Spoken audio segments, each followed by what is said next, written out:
Nadreen, ये भारत के वजीर आजम इंदिरा गांधी की भयानक मौत की दास्तान है। सुबह 7:30 बजे इंदिरा गांधी तैयार हो चुकी थीं। उस दिन उन्होंने जर्द रंग की साड़ी पहनी थी जिसका बॉर्डर काला था।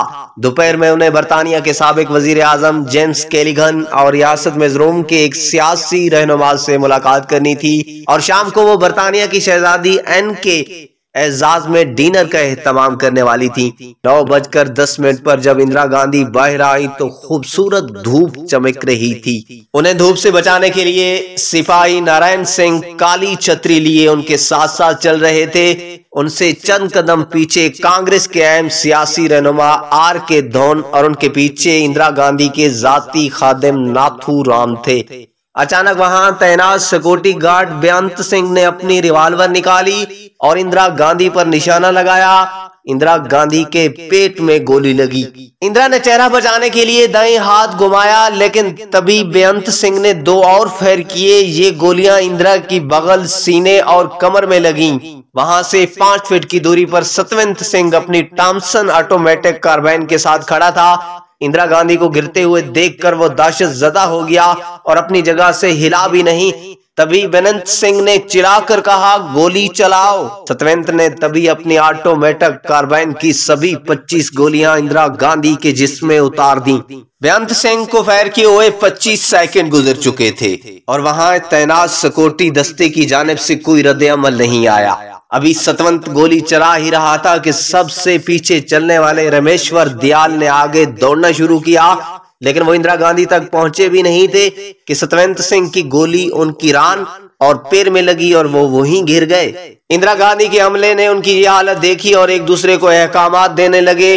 वजीर आजम हाउस के बाहर तैनात एक पुलिस अफसर दिनेश भट्ट ये देखने बाहर आए कि कैसा शोर मचा है। उस वक्त बेअंत सिंह और सतवंत सिंह दोनों ने अपने हथियार डाल दिए। बेअंत सिंह ने कहा कि हमें जो करना था हमने कर दिया, अब तुम्हें जो करना है करो। तभी नारायण सिंह ने आगे कूदकर बेअंत सिंह को जमीन पर पंच दिया।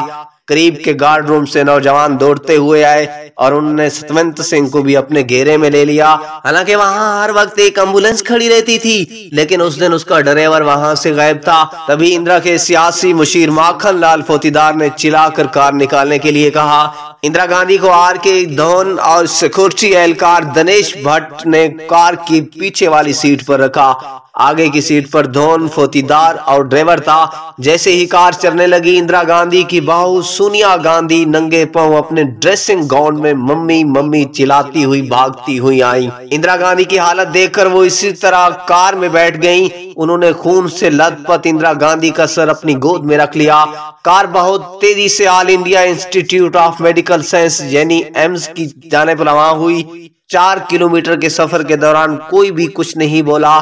सोनिया का गाउन इंदिरा के खून से भीग चुका था। अब एजेंसी वार्ड का गेट खुलने और इंदिरा के कार से उतरने में 3 मिनट लगे। गेट पर एक स्ट्रेचर तक मौजूद नहीं था, क्योंकि किसी को इस बात की तस्दीक ही नहीं थी कि इंदिरा गांधी को गोली लगने के बाद अस्पताल लाया जा रहा है। किसी तरह एक PA वाले स्ट्रेचर का इंतजाम किया गया। जब उनको कार से उतारा गया तो इंदिरा को उसी हालत में देखकर सभी घबरा गए।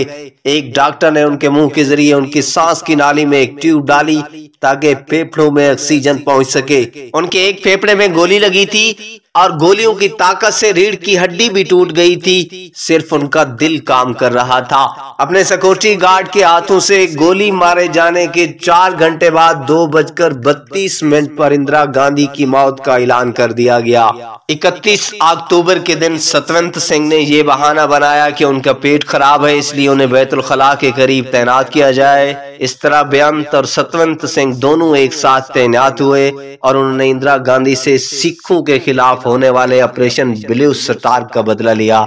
इलेक्ट्रोकार्डियोग्राम में इंदिरा गांधी के दिल में मामूली सी हरकत दिखाई दे रही थी, लेकिन नब्ज में कोई हरकत नहीं थी। उनकी आंखों की पुतलियां फैली हुई थीं, जिससे ये इशारा मिलता था कि उनके दिमाग को चोट पहुंची थी। नाज़रीन, हमारी इस कहानी के बारे में एक कमेंट जरूर दीजिएगा।